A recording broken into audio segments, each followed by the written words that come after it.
সোনার দাম কেন বাড়ে বা কমে এই প্রশ্নটা কিন্তু আমাদের প্রায় সবার মনেই ঘোরে। আজকের এই বিশ্লেষণে চলুন এর পেছনের মূল কারণগুলো একদম সহজভাবে জেনে নেওয়া যাক। খবরের কাগজে আমরা প্রায়ই তো দেখি সোনার দাম বাড়ছে বা কমছে, যেমন এই শিরোনামটি। কিন্তু এই দাম বাড়া কমার আসল কারণটা ঠিক কী? আচ্ছা চলুন এই সংখ্যাগুলোর পেছনের গল্পটা একটু জেনে আসি। তো এই যে একটা সংখ্যা দেখা যাচ্ছে 2,58,824 টাকা, এটাই হলো 22 ক্যারেট সোনার এক ভরির নতুন দাম। কিন্তু এই সংখ্যাটা আসলে কি বলছে, এর আসল মানেটা বুঝতে হলে আমাদের আগে সোনার বাজারে কিছু খুঁটিনাটি বিষয়ে এর ভাষাটা একটু জেনে নিতে হবে। তো চলুন প্রথমেই সোনার বাজারের সবচেয়ে পরিচিত কয়েকটা শব্দ, যেমন ধরুন ক্যারেট আর ভরি, এগুলোর মানে কি সেটা একটু পরিষ্কার করে নেওয়া যাক। ক্যারেট শব্দটা দিয়ে আসলে সোনার বিশুদ্ধতা বা খাঁটি হওয়ার পরিমাণটা বোঝানো হয়। যেমন 22 ক্যারেট মানে হল এতে 91.7% খাঁটি সোনা আছে। ক্যারেট যত বেশি হবে সোনাও তত খাঁটি, কিন্তু সে সাথে কিন্তু নরমও হয়। ঠিক এ কারণেই গয়না টেকসই করার জন্য এর সাথে তামা বা দস্তার মতো অন্য ধাতু মেশানো হয়। আচ্ছা, ক্যারেট দিয়ে তো বিশুদ্ধতা বোঝা গেল। এবার আসা যাক ওজনের হিসেবে। বাংলাদেশে সোনা কেনা বেচার জন্য যে এককটা সবচেয়ে বেশি চলে সেটা হলো ভরি। এটা আমাদের এই অঞ্চলের একটা নিজস্ব পরিমাপ। এখানে অনেকগুলো সংখ্যা আছে, তাই না? কিন্তু সবচেয়ে গুরুত্বপূর্ণ সংখ্যাটা হলো একেবারে ওপরে যেটা।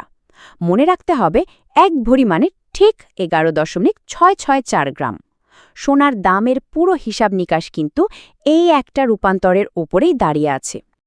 এই সহজ হিসাবটা জানা থাকলে যে কেউ কিন্তু গয়নার আসল দামটা বের করে ফেলতে পারবেন। তবে একটা কথা, এটা কিন্তু শুধু সোনার দাম। এর সাথে মজুরি বা ভ্যাট যোগ করার পরে চূড়ান্ত দামটা ঠিক করা হয়। কিন্তু একটা প্রশ্ন তো থেকেই যায়, এই যে প্রতিদিন দাম বদলাচ্ছে, যেমন আজকের দামটা 25,88,224 টাকা, এই দামটা আসলে ঠিক করে কে? কারা এই সিদ্ধান্তগুলো নেয়? এই দাম নির্ধারণ করার দায়িত্বটা একটি সংগঠনের, আর তা হল বাংলাদেশ জুয়েলার্স অ্যাসোসিয়েশন, যাকে আমরা সংক্ষেপে বাজুস নামে চিনি। তারাই দেশের ভেতরের বাজারের সার্বিক পরিস্থিতি বিশ্লেষণ করে সোনার আনুষ্ঠানিক দামটা ঘোষণা করে। কিন্তু বাজুস যে দামটা ঠিক করে সেটাও কিন্তু আরও কিছু বিষয়ের ওপর নির্ভর করে। মানে শুধু দেশের ভেতরের বাজারটাই গল্পের সবটা নয়, এর সাথে আসলে জড়িয়ে আছে পুরো বিশ্বের অর্থনীতি। এই টেবিলে তথ্যগুলো দেখলেই কিন্তু বিষয়টা অনেকটা পরিষ্কার হয়ে যায়। এখানে দুটো মূল চালক কাজ করছে। এক, আন্তর্জাতিক বাজারে সোনার দাম যা মার্কিন ডলারে ঠিক হয়, আর দুই, সেই ডলারের বিপরীতে আমাদের বাংলাদেশি টাকার বিনিময় হার কত। এই চারটা একটু দেখুন। গত এক বছরে আন্তর্জাতিক বাজারে ডলারের হিসাবে সোনার দাম বেড়েছে প্রায় ৭৪%, আর ঠিক একই সময়ে আমাদের দেশের টাকায় এর দাম বেড়েছে প্রায় ৭৫%।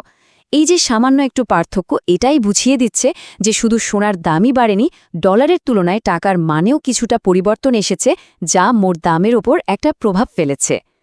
তাহলে এই পুরো আলোচনা থেকে একজন সাধারণ ক্রেতা বা বিক্রেতার জন্য মূল কথাগুলো কি দাঁড়ালো?